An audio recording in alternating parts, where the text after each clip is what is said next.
বলছে, বাবা তুই খুব ভোরে ভোরে যাবে, হ্যাঁ রাত্রিরে উঠে উঠবে, স্নান করে চলে যাবে।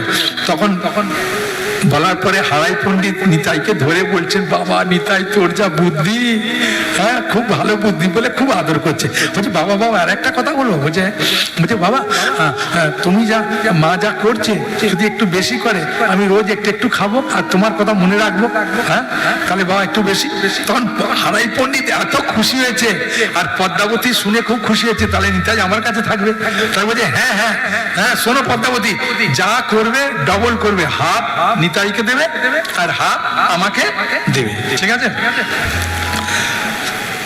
বলার পরে এখন সচিমা পদ্মাবতী তখন তাড়াতাড়ি স্বামীকে ডেকে দিচ্ছে, ওঠো ওঠো নিতাই এখন ঘুমাচ্ছে, তুমি তাড়াতাড়ি স্নান করে আসো, এসে চলে যাবে, হ্যাঁ বলে ডেকে দিয়েছে। কিন্তু মায়েদের কাজ কি, একটু গোবর জল দিয়ে সামান্য একটু ঝাড়ু দিয়ে বাসি কাপড়টা ছেড়ে স্বামী যাবে, হ্যাঁ তার স্বামীর জোগাড়জাত করে তারপরে দেবে, যাওয়ার সময় একটু আগিয়ে দেয় মায়েরা, তো এরকম ভাবে সব প্ল্যান করছে। নিতাই হঠাৎ উঠে বলছে, মা মা বাবা কোথায়? বলি তোর বাবা পদ্ম পুকুরে স্নান করতে গেছে। বলছে মা বাবা যাবার সময় আমাকে মুখে চুন খেয়ে যাবে, যদি মুখটা এরকম ভাবে বাসি থাকে কেমন লাগবে না, মা তুমি আমাকে সাজিয়ে দাও। তখন পদ্মাবতী চিন্তা করছে, দেবো তো সাজিয়ে, যদি বলে বা বাবার সঙ্গে যাবো তাহলে তো অবস্থা খারাপ, হ্যাঁ খুব তো মিষ্টি মিষ্টি কথা বলছে ছেলে, ঠিক আছে বাবা।